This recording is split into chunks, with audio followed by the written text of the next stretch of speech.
Oi, gente linda, gente boa, gente de Deus, onde quer que você esteja, me vendo, me ouvindo, participando, bem-vinda, bem-vindo, meu beijo, meu acolhimento a todas as pessoas que carregam um coração cheio de boa vontade e de busca de luz, de fé e de verdade.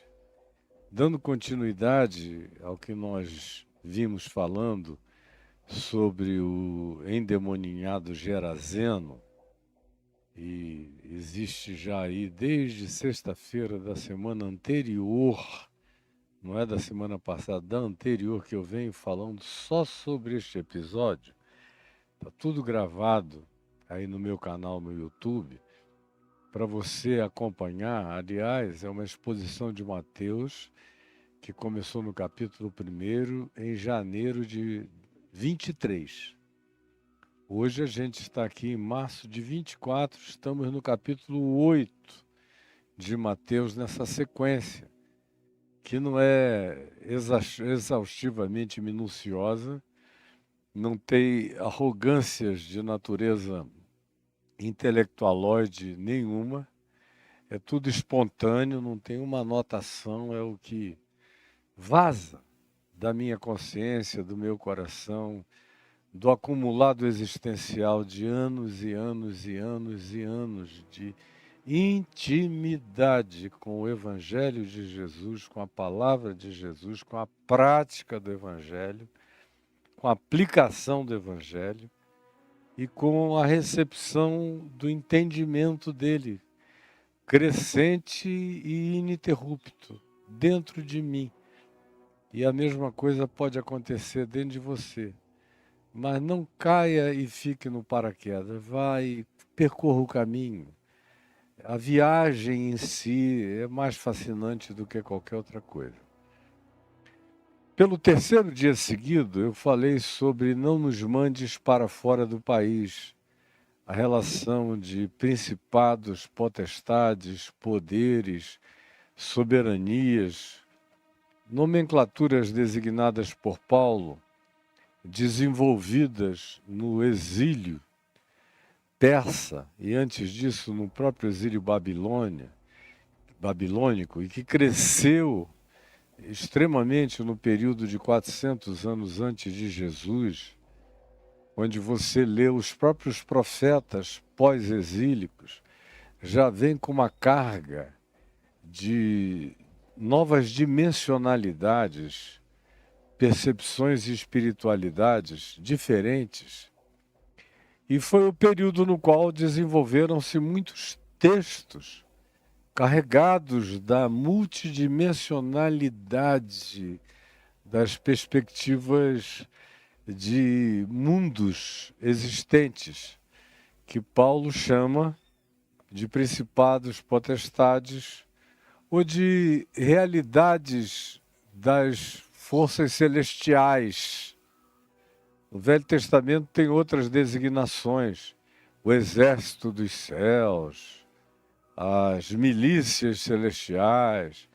O Novo também tem, para designar esses seres que não são da nossa natureza de carne, sangue, espaço temporal.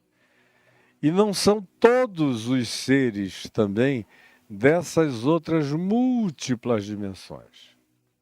Especificamente, quando você lê aqui na Bíblia, de Gênesis 6 para frente, e nos Evangelhos, ou nas cartas dos apóstolos, especialmente nas de Paulo, quando você lê a alusão a esses entes, a essas entidades malignas, da possessão, da dominação, do controle, da manipulação, da indução, você está quase sempre lidando com uma mesma natureza e categoria espiritual, que são aqueles entes identificados no livro de Gênesis, no capítulo 6. Aqueles filhos do céu, filhos das estrelas, filhos das Pleiades, filhos de Órion, filhos de Sirion, filhos de... conforme muitas outras culturas não semíticas, não bíblicas, assim os designaram no curso dos tempos e dos anos. É uma questão histórico-antropológica saber disso. Mas a minha referência é o livro de Gênesis, no capítulo 6. Vem antes e acima de tudo como guia, piloto, precípuo, para me conduzir nesse entendimento. E Jesus é a minha chave hermenêutico-interpretativa dessas ocorrências todas. Então, na leitura a partir do Gênesis, e quando você lê também as ocorrências disso no fomento e nas sobrevivências da ideia dos deuses entre os povos variados do mundo, e a Bíblia não é um tratado universal sobre a variedade de etnias universais, e nem poderia, ela carregava a sua limitação geográfica e temporal vinculada aos cananeus, aos heveus, aos girgazeus, aos jebuseus, aos emumins, aqueles povos todos ali da terra chamada de Canaã, tanto quanto os egípcios, onde eles estiveram 430 anos, os mesopotâmios, de onde eles eram egressos através de Abraão. Enfim, é um mundo um pouco menor do que hoje.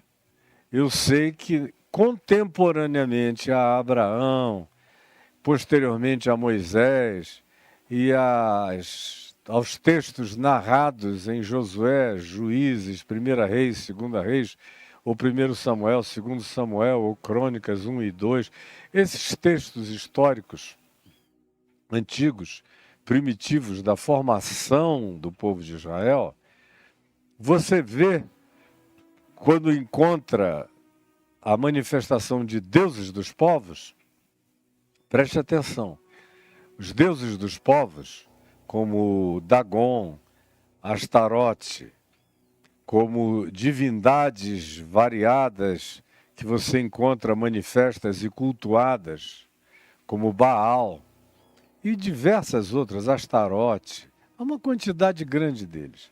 São ecos, preste atenção, são ecos daqueles Benai Elohim, de Gênesis 6, que possuíram as filhas dos homens e se tornaram, não só, como diz o Gênesis, os varões poderosos que dominaram toda a antiguidade durante milênios civilizatórios, milênios, não foram décadas nem poucos séculos, milênios civilizatórios acumulados, nos quais foram adorados e cultuados, como também fizeram intervenções que os antigos e primitivos adoravam como magia de superpoderes e frequentemente nada mais eram do que tecnologia de conhecimentos que os antigos nem de longe ainda neles penetravam e que eles usavam, e em razão da utilização desse tipo de recurso, de magia tecnológica ou de tecnomagia, eram adorados, cultuados e estimulavam esse culto. Em razão do que veio o dilúvio. E não foi assim do dia para a noite. Isso tudo, no livro de Gênesis, a cronologia estabelecida é parca. Ela é uma cronologia de colunamentos referenciais, ela não é detalhada, nem poderia ser. Não teria cabimento algum que o fosse. Ela só amarra as principais figuras históricas nesse processo que tem a sua finalidade, como a gente viu em Gênesis, aqui em Mateus, no capítulo 1, na genealogia de Jesus. Jesus, Lucas diz que é filho de Adão, filho de Abraão, de onde vem Jesus o Cristo. Em Mateus é Abraão, pai de Davi, de onde vem Jesus o Cristo. A finalidade era indicar o que está indicando aqui, para nós. Para eles, judeus, que montaram esse texto em diversos fragmentos que depois foram ajuntados no período exílico pelos rabinos das sinagogas, que é o que se chama de Bíblia do Velho Testamento, para eles tinha a finalidade de não só construir a história deles, com alguma minúcia, a história semítica, do lado de Abraão e Sara, porque tem uma história semítica do lado de Abraão com Agar. Os árabes são semitas, os palestinos são semitas, são filhos de Abraão. Não são só os filhos de Abraão com Agar que são os semitas, são todos os descendentes de Abraão. Na Terra são aproximadamente 4 bilhões de pessoas que confessam as religiões abraâmicas e que, ou de um modo genético, ou de DNA, ou por cultura, ou na perspectiva da religião, se vinculam a Abraão, carregam as sementes semíticas. Mas aqui no texto bíblico dos judeus, no Velho Testamento, você vê essas amarrações importantes, mas que estão longe de designar tudo. Então, esses entes, eu vinha dizendo, que são entidades espirituais, que depois do dilúvio continuam existentes na forma de cultos. Culto a Baal, culto aos Baalins, culto a Dagon, culto a Astarote, culto aos deuses variados dos panteões egípcios e de vários outros povos, e do panteão cananeu, extremamente forte e presente. Esses são os ecos dos Benai Elohim, dos seres que vieram dos céus, que embrionaram as filhas dos homens, que com eles geraram os Nefilim, que se tornaram os varões, os semideuses, muito verteram e hibridizaram, como diz Gênesis, toda a criatura que rasteja pela face da terra, não apenas os humanos. Em razão do que veio o dilúvio para sepultar o mundo antigo, como Pedro diz repetidas vezes, para sepultar o mundo antigo.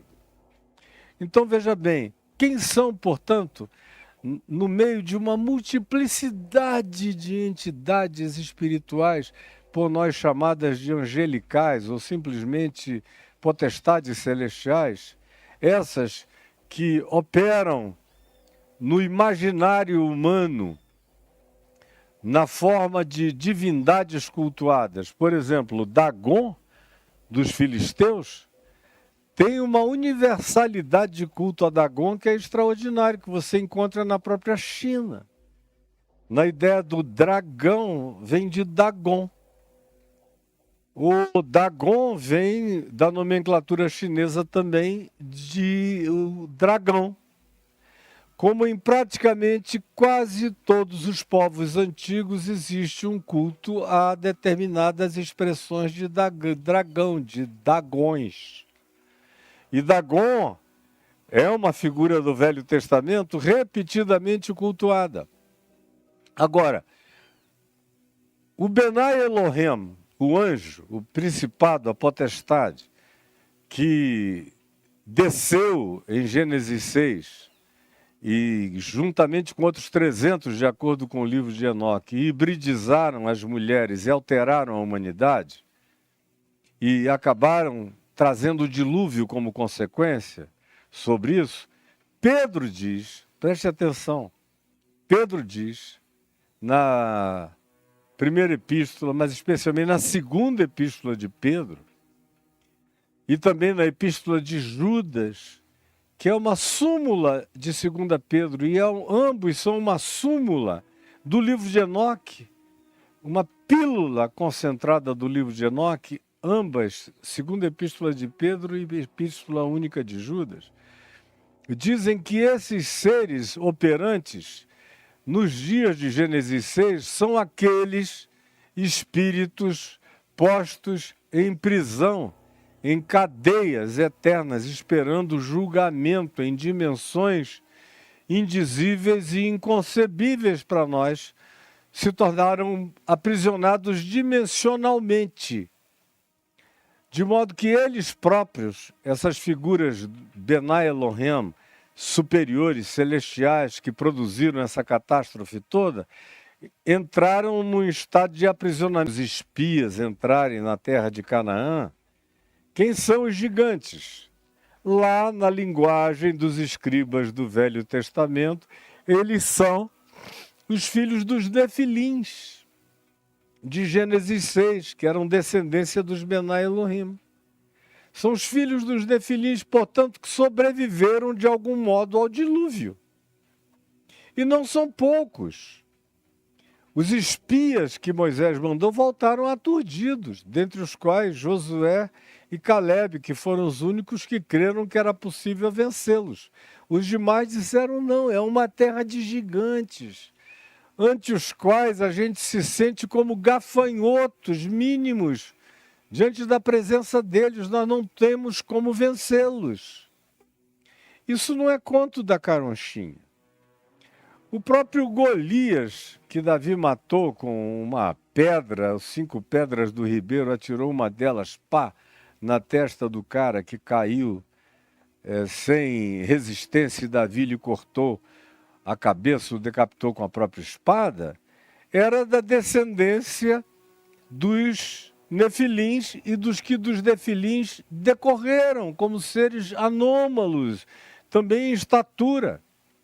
Você lê que havia na região onde hoje são os Altos de Golã, e que no Velho Testamento era chamado de Bazã, são os touros de Bazã, lá do Salmo 22 e de outras alusões, era o lugar onde tinha um rei, cujo tamanho era tão descomunal, tão nefilímico, que o Velho Testamento diz que a cama, isso não é simbologia, é fato, a cama onde ele dormia tinha mais de 5 metros de comprimento e mais de 2,5 metros de largura e era toda feita de ferro maciço para aguentar o peso do monstro daquele tamanho. Isso nos dias de Davi, nos dias de Saul, nos dias do Velho Testamento, no fomento daquilo que depois viria a ser o primeiro templo, em substituição ao tabernáculo. Já nos dias de Davi, foram os homens de Davi que, de acordo com o texto de 2 Samuel, mataram os últimos gigantes que havia naquela terra. Então, o que a gente tem? A gente tem aqueles seres espirituais, Benai Elohim, presos em cadeias dimensionais, mas o eco do poder deles sobreviveu ao dilúvio, tanto quanto alguns da descendência deles, já nem tão evoluídos quanto os descendentes originais foram, e esses foram sepultados pelas águas do dilúvio, mas os sobreviventes de outras gerações daquelas anomalias estavam vivos ainda nos dias em que o livro de Juízes foi escrito, ou a peregrinação no deserto anteriormente de Moisés foi descrita, e estiveram presentes até os dias de Davi. E o eco do culto prestado àqueles Benai Elohim, com deuses, com nomes de deuses a eles atribuídos, não apenas naquela região que vai da Mesopotâmia, atravessa até ao norte da África, mas no mundo inteiro. Você encontra a mesma história de gigantes na Sicília, em Malta, em Chipre. Você encontra nos Estados Unidos da América, aqui na América do Sul, na África. Você encontra entre os chineses, você encontra entre praticamente todos os povos com registros antigos, tem a mesma narrativa. Isso deveria ser de uma evidência brutal para quem está interessado em realidade concreta e factual. Por que eu estou dizendo isso? Porque não são todos os principados e potestades que nos acessam. Existe aquilo que você lê Paulo falando a respeito, e escrevendo aos Tessalonicenses, na primeira carta do Novo Testamento, no primeiro texto do Novo Testamento, é a carta de Paulo aos Tessalonicenses. Não é o Evangelho de Mateus, não é nada disso. Isso aí veio depois. O primeiro texto dos que estão postos aqui no Novo Testamento foi a primeira epístola de Paulo aos Tessalonicenses, aonde ele diz que o poder da iniquidade que está presente no mundo, todavia recebe alguns contimentos, alguns embarreiramentos, algumas fronteiras de natureza invisível e dimensional, em relação à qual eles estão proibidos de atravessar. É Paulo que diz, sabemos aquilo, e o texto grego usa uma designação neutra. Não é aquele, nem aquela, é aquilo que o detém, designando muito mais uma força, uma camada, uma dimensionalidade, um continimento estabelecido, que eles não podem atravessar a menos que recebam permissão para isso. Permissão, que é a palavra que a gente ouve e lê aqui no texto de Marcos sobre o Gerazeno. Eles pediram permissão a Jesus. Os espíritos imundos rogaram a Jesus. E o verso 13 diz, Jesus o permitiu. Rogaram e Jesus o permitiu. Existem essas camadas. Se não fossem as camadas desse continimento, se todas as forças espirituais malignas estivessem livres para se manifestar como desejassem, quando desejassem, sem nenhum tipo de limitação, a nossa sociedade, a nossa individualidade, a nossa mente, a nossa alma, o nosso ser não suportaria, a gente teria sido esquartejado espiritualmente, já teríamos sido pulverizados e engolidos pelo mal há muito, muito, muito tempo. Porque além do nosso mal pessoal, que é horroroso, que cresce em diabolismo, todo dia na acumulação de maldade que a gente guarda e desenvolve e transforma em cultura pessoal no coração, existem essas outras forças espirituais do mal sobre as quais a gente vem falando. Como Paulo disse em Efésios 6, mencionando hoje pela primeira vez o que eu já repeti tantas vezes. Pois a nossa luta não é contra sangue e carne, ou contra carne e sangue, mas sim contra principados e potestades, contra os dominadores. Os dominadores, eles têm essa ânsia de domínio, da teologia do domínio, a ânsia do diabo. Tudo isso eu te darei se prostrado me adorares. Todo mundo que adora, que se curva, que se relativiza diante desses poderes, busca essa teologia da dominação sobre o mundo. Os dominadores deste mundo tenebroso, as forças espirituais do mal nas camadas, nas dimensões que estão acima de nós, chamadas aqui por Paulo dimensões celestes. Então, graças a Deus, nem tudo está franqueado, senão se tornaria insuportável. Existe aquilo que o detém. Existe essa lâmina intransponível, até que haja uma permissão. E essa permissão tem um que tem as chaves da morte e do inferno na mão. Tem um que detém as chaves, que no Apocalipse são chamadas de as chaves de Davi. Aquele que abre, ninguém fecha, que fecha e ninguém abre. É o Senhor de todas as camadas dimensionais, que é o mesmo que ressuscitou de entre os mortos. E que Paulo diz que está assentado acima de todo principado, potestade e poder nas regiões celestiais. Então, por que eu estou dizendo isso? Porque o que a gente vê quando lê esses episódios, e ontem eu mencionei o profeta Daniel e a luta de Gabriel contra o principado da Pérsia, querendo impedir que ele levasse uma mensagem a Daniel, que estava em oração e jejum, buscando graça de Deus sobre o presente e sobre o futuro imediato do seu povo. E o Gabriel disse, olha, eu fiquei 21 dias mostrando que essa batalha podia ganhar concreção espaço-temporal, podia ter mensurabilidade de espaço-tempo.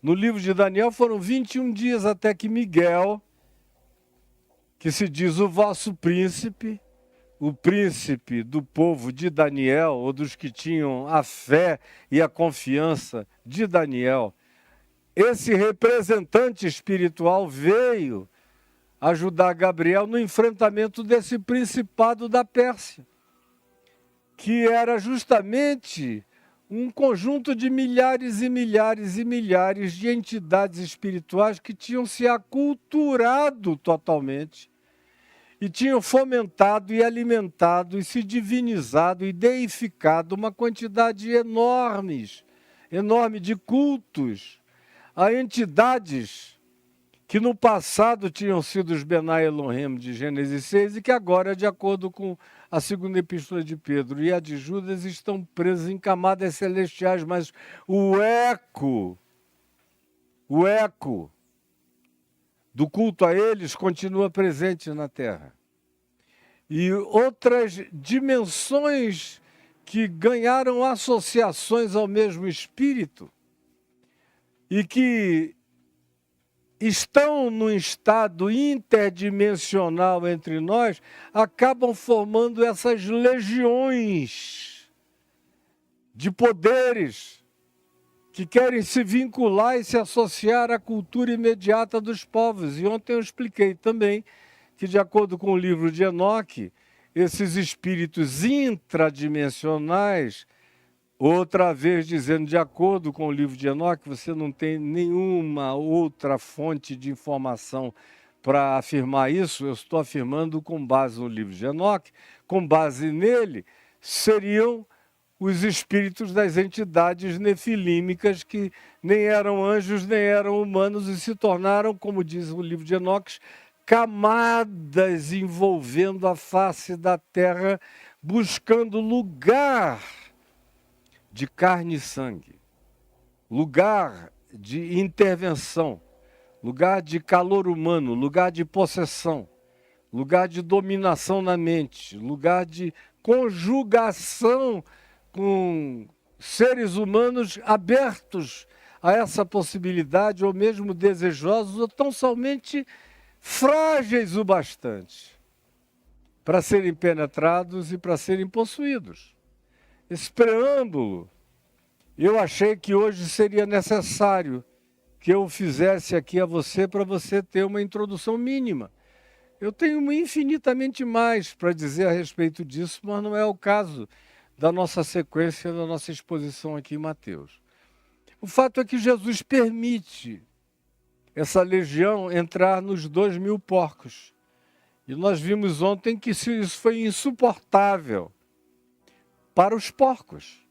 Foi uma agonia indizível. Eles enlouqueceram, eles entraram num estado de incontrolabilidade e se jogaram do alto da montanha no despenhadeiro e morreram afogados no mar da Galileia.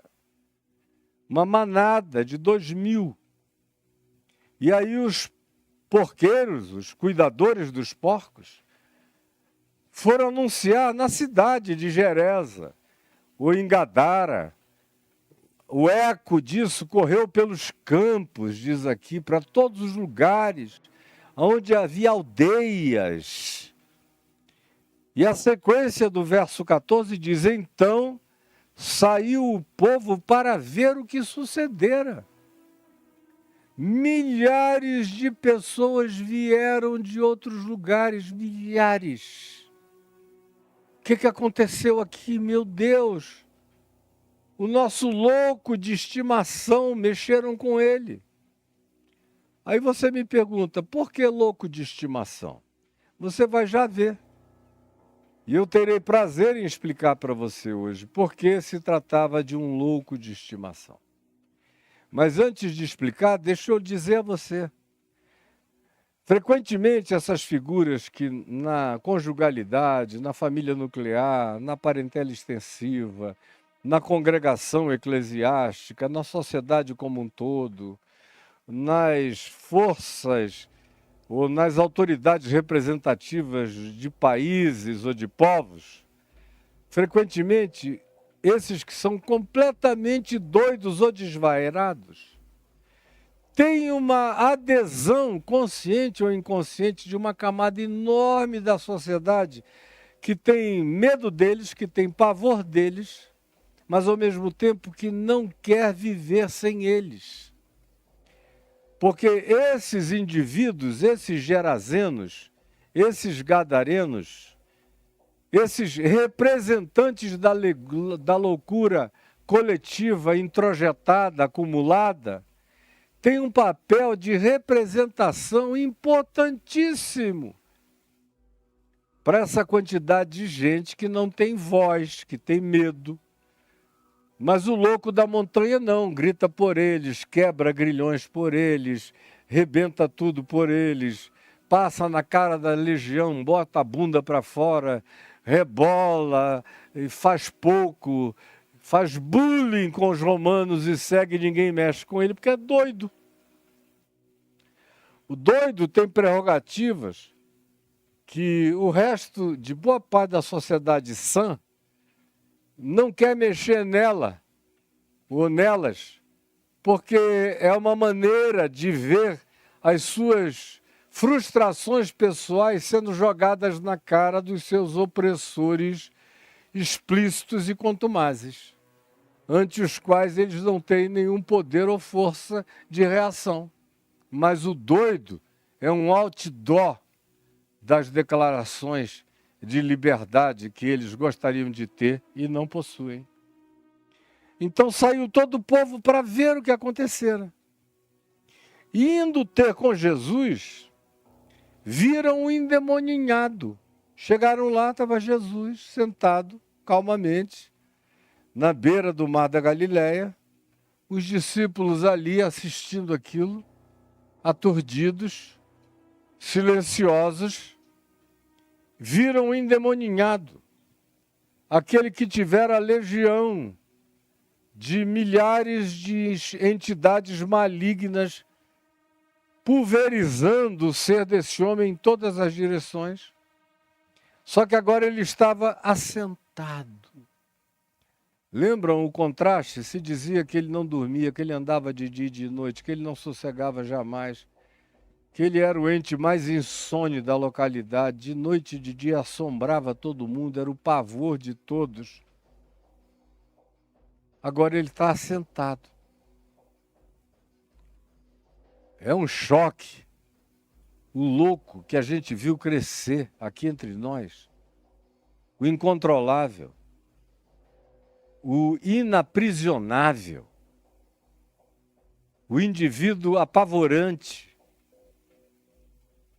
que passou a fazer parte do nosso folclore, da nossa cultura, dos nossos medos necessários, está agora assentado. Assentado. E olha o prosseguimento do texto. Assentado e vestido. Porque ele vivia nu. Nu, absolutamente nu. Não há pudor nenhum na loucura dessa gravidade. Completamente nu. Agora, uma das coisas que Jesus providenciou foi o trato imediato dele. Quem sabe ele desceu ali às águas doces do mar da Galileia e se lavou, depois de anos e anos e anos e anos e anos sem um banho. E quem sabe alguém que tinha uma roupa a mais no meio do grupo de Jesus o vestiu. O fato é que ele está de banho tomado, de roupa no corpo e sentado. E mais do que isso, se diz numa outra frase, pequena, porém gigantesca de significado, em perfeito juízo. Olha aqui para mim, em perfeito juízo. O cara dizendo coisa com coisa. Não foi preciso nenhum tipo de tratamento nesse caso. Em milhões de casos, na maioria dos casos, as pessoas loucas estão loucas mesmo, precisando de ajuda médico-psiquiátrica, de internação, de assistência clínica, de tudo isso é outra dimensão. Não confundam as coisas. Eu sei bem a diferença entre uma coisa e outra, eu lido com as diferenciações há meio século. Com muita acurácia, com muito cuidado e com muita delicadeza. Então, não me confunda com nenhum idiota em relação ao qual você esteja acostumado. Eu sei a diferença. Mas eu sei também da existência dessas entidades, que a maioria dos psiquiatras nega, dos psicólogos, a maioria deles negam, num reducionismo brutal, num atrofiamento de percepção multidimensional da vida chocante. E que, graças a Deus, não é o meu caso. Eu já nasci para além dessa discussão. Já nasci entendendo a multidimensão desses aspectos todos. Está lá o homem em perfeito juízo instantâneo. Como eu já vi acontecer. Já vi gente que se dizia que estava naquele estado há 10 anos, há 12 anos. E você expulsa aquela coisa dela e ela volta a si para sempre. Para sempre. Não foi assim por um dia, 24 horas, uma semana, não. Houve casos que eu pude acompanhar anos e anos e anos. A pessoa voltou ao seu juízo normal assim, ó, just like that, em perfeito juízo para sempre. Gente que casou, gente que teve filhos, gente que terminou faculdade, gente que concluiu processos inteiros na vida, que voltou ao perfeito juízo.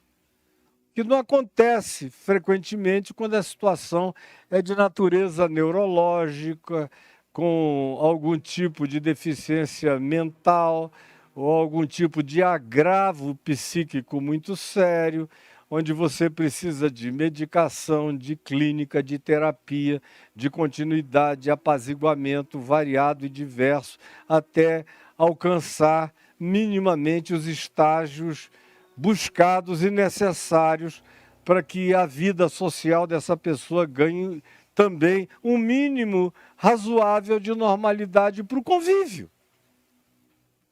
Aqui, todavia, a gente está falando de uma outra coisa.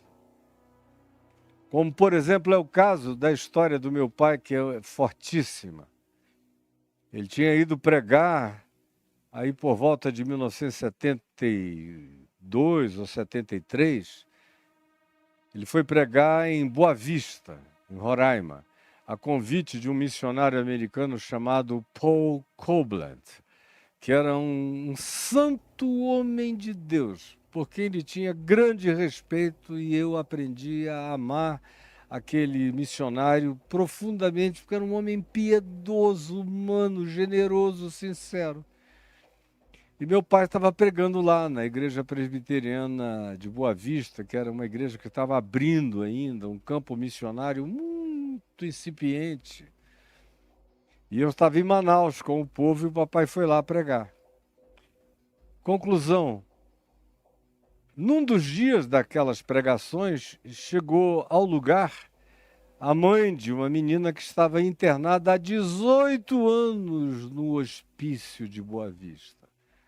Incontrolável, atrás das grades, ninguém segurava, todo mundo tinha medo dela, até os cuidadores, homens fortes do hospício, tinham medo das crises de ódio, de raiva.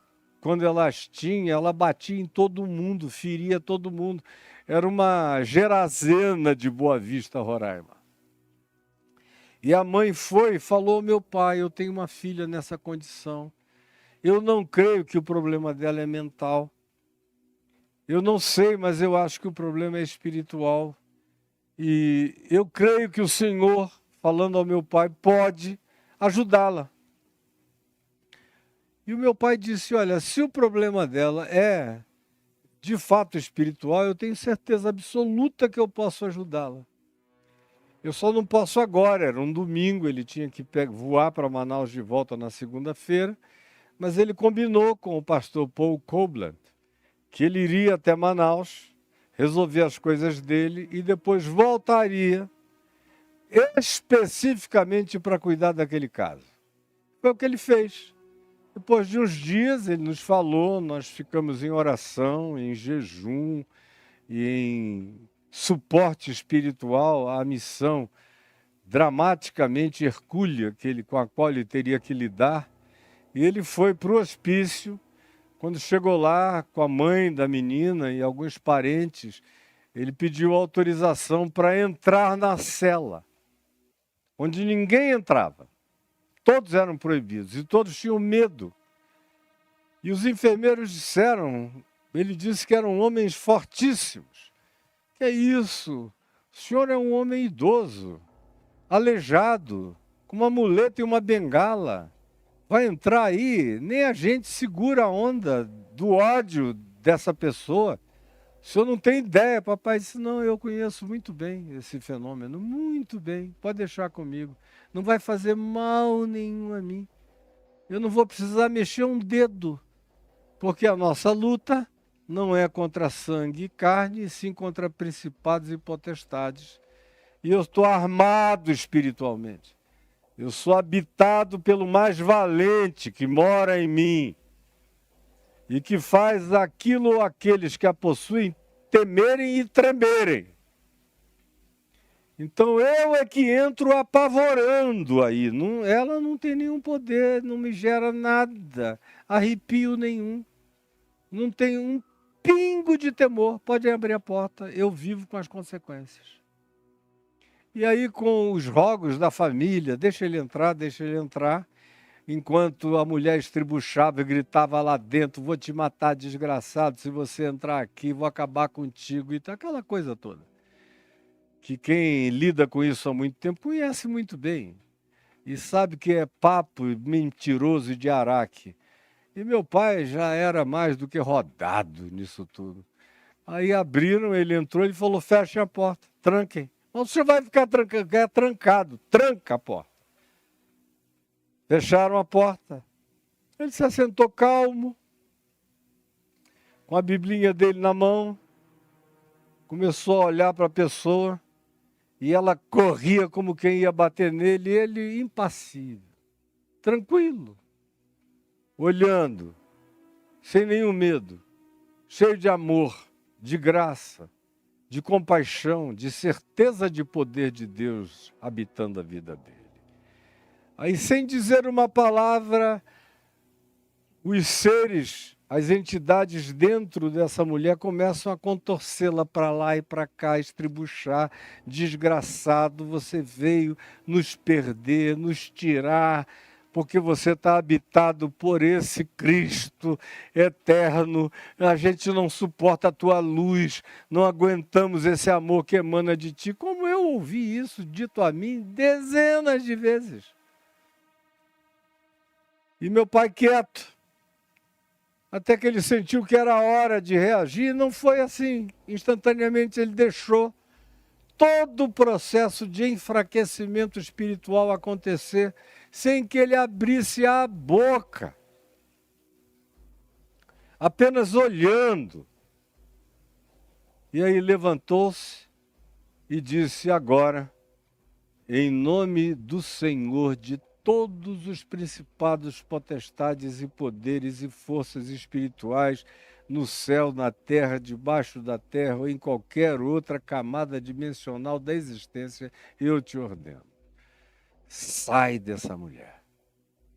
Sem conversa, sem papo, sem anamnese com o demônio, sem nada. Sai. E a mulher abriu os olhos e todo mundo lá de fora perplexo. 18 anos sem lucidez nenhuma. Nenhuma. E foi exatamente como o gadareno abriu os olhos e se assentou. Não conversava com ninguém, não dizia nada, senão impropérios, há 18 anos. E agora está aqui ela conversando com meu pai com ela, e todos do lado de fora em estupefação. Aí meu pai disse, olha, não tenham medo dela. Eu quero levá-la para casa. Ah, não pode, é muito cedo, é muito breve, é muito rápido, acabou de acontecer. Meu pai disse, eu sei. Eu sei que do ponto de vista médico, clínico, psiquiátrico, hospitalar, é uma precipitação. Mas eu assumo todas as consequências, em todos os níveis que vocês quiserem me responsabilizar de que não vai acontecer nada.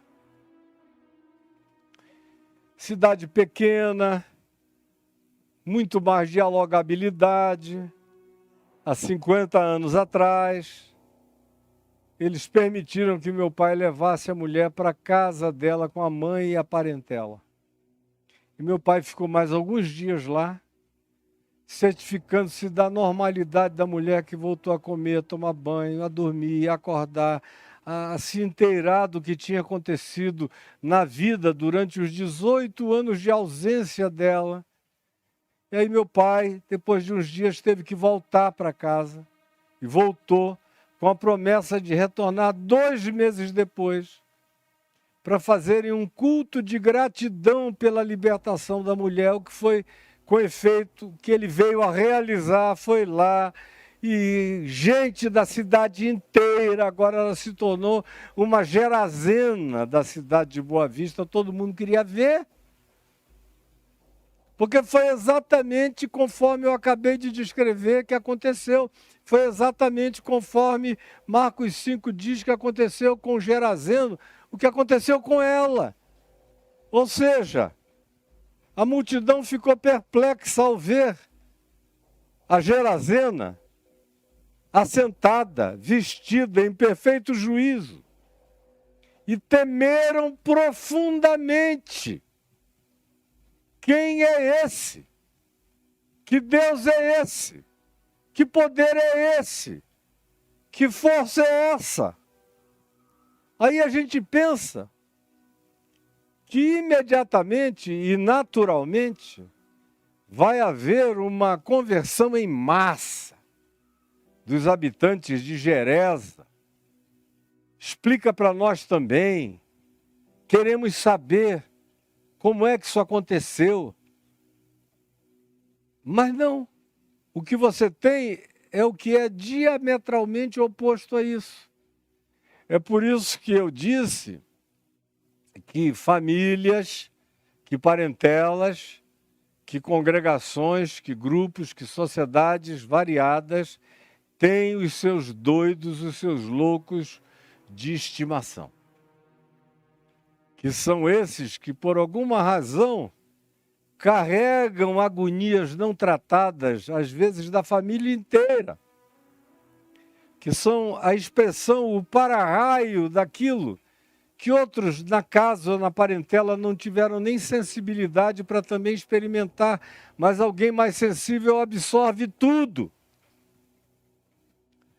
E quando isso acontece, e essa pessoa fica livre, preste atenção, quando isso acontece, e essa pessoa fica livre, olha só, não raramente, aqueles que se alimentavam do processo e que já tinham se habituado e transformado o monstro em parte da cultura da família, da cultura da parentela, da casa, da igreja, da congregação, da cidade, do estado, do país, das forças políticas, seja lá o que seja.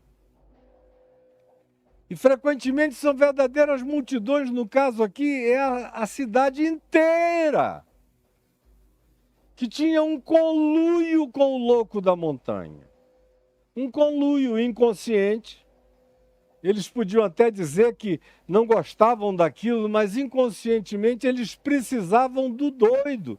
Precisavam daquilo e daquele e daquela, de quem quer que fosse, que fizesse tudo aquilo que eles não tinham coragem de manifestar. Psicólogos e psiquiatras mais argutos estão me entendendo perfeitamente bem. O verso 16 diz, no entanto, o seguinte: os que haviam presenciado os fatos, que eram fatos, aquilo era realidade, não era impressão, não era uma notícia, não era uma fábula, eles tinham visto, assistido, visto os fatos, contaram a todos da cidade, das aldeias, o que acontecera ao endemoniado. E também eles ficaram impressionados com a transferência dos espíritos da legião do homem para os 2.000 porcos. E o que aconteceu com os porcos se jogando de despenhadeiro abaixo no lago e afogando-se. O que para eles era uma evidência adicional extraordinária. Até mesmo do ponto de vista de uma psicologia modernosa, você poderia até tentar apelar para a parapsicologia, mas do ponto de vista de uma psicologia modernosa, essa coisa de sair do homem e entrar nos porcos é difícil de explicar. A parapsicologia teria umas outras tentativas de explicação, mas igualmente pífias para explicar o fenômeno inteiro. Ou poderiam apelar para um poltergeist, mas que não é o Geister. Mas não é nem o caso aqui, que em geral é um fenômeno de adolescentes. Aqui é um fenômeno de um homem adulto, que já está no processo de envelhecimento. E que atinge não entes inanimados como os poltergeister, mas entes vivos, no caso os porcos, que tinham alguma volição animal, mas que concomitantemente todos andam e correm na mesma direção do suicídio no Mar da Galileia. E ao narrarem isso, olha o verso 17 que diz, preste atenção. Então a população toda, juntamente com os porqueiros, com os que tinham visto os fatos, todos eles, unanimemente entraram a rogar a Jesus que se retirasse da terra deles. Isso é que é extraordinário, que se retirasse da terra deles. Aqui não. Aqui não, você chegou e destruiu as nossas dinâmicas. Eles não disseram com essas palavras, nem tinham essas palavras, nem tinham essa consciência, mas tiveram essa resposta. Tiveram essa reação. E disseram, tu chegaste aqui, quebraste as nossas dinâmicas de décadas. Ele era um monstro ao qual nós já estávamos acostumados. E ele era a voz que vociferava aquilo sobre o que nós estamos calados. Por isso eu lhes disse que se tratava de um louco de estimação,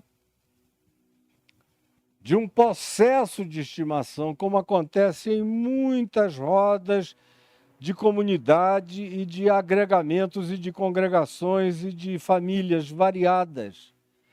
Por isso pediram, rogaram a Jesus que se retirasse da terra deles. Por favor, vá embora daqui. Essa tua presença é desconstrutiva demais para as nossas dinâmicas pré-estabelecidas. Vá embora, por favor, vá embora, por favor. E por que eu digo que esse era um louco de estimação? Preste atenção nisso. Preste atenção nisso. Que eu estou falando com você. Preste atenção. Olha bem para mim. Porque existem, eu disso aí, sinceramente, gente, eu sei um bocado. Existem correntes que a gente pode construir com material tão forte que nenhum endemoninhado do planeta consegue quebrar. Existem cadeias, grilhões de material tão forte que nenhuma legião de demônios consegue partir. Existem prisões onde você pode prender um ente, por mais possesso de forças malignas que esteja, em relação a cujo container eles não conseguirão de modo algum sair, arrebentar ou dele se ver livre. Isso é um fato físico. Pode quebrar o braço do cara fazendo uma força doida, quebra o braço todo, quebra tudo, mas dali ele não sai. Se o material for consistente o bastante, não quebra.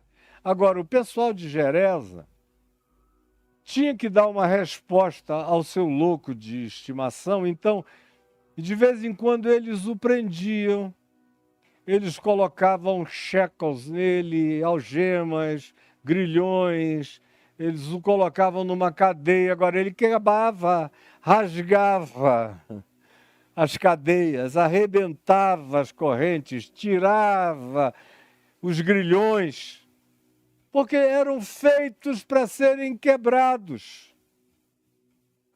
É igual o presídio de segurança máxima, ou os presídios, em relação aos quais eu fiquei tão afeito durante tantos anos visitando e convivendo, e também assistindo fugas. E eu também vi que o próprio Estado, a própria sociedade, a própria carceragem, a própria polícia, as diversas instâncias de dominação e de poder também constroem cadeias para serem burladas. Limitações supostamente para condicionarem o indivíduo para sempre dentro daquela ambientação aprisionada, mas que são fáceis de quebrar, de se pular, de desaparecer, de sumir dali. Porque existe esse conluio frequentemente inconsciente entre autoridades e os marginais e os loucos da montanha, que são necessários às autoridades, tanto quanto as autoridades são necessárias aos loucos da montanha. É um processo que se retroalimenta em todas as sociedades humanas desde sempre. Tem um cara que mata todo mundo, que faz tudo de mal, que liquida os adversários, mas que é eleito com 78% dos votos numa eleição de candidato único, como a gente viu semana passada. Como a gente pode ver daqui a um tempo, daqui a uns dias, na América do Sul, aqui ao norte de onde nós estamos, onde candidato único, propositura única, todavia você vai ver, por medo, por pressão, por qualquer coisa, chega lá uma multidão e dá um voto de sufrágio supostamente validador da presença daquele demônio apavorante para a vida deles, mas que com o passar do tempo desenvolvesse um conluio inconsciente.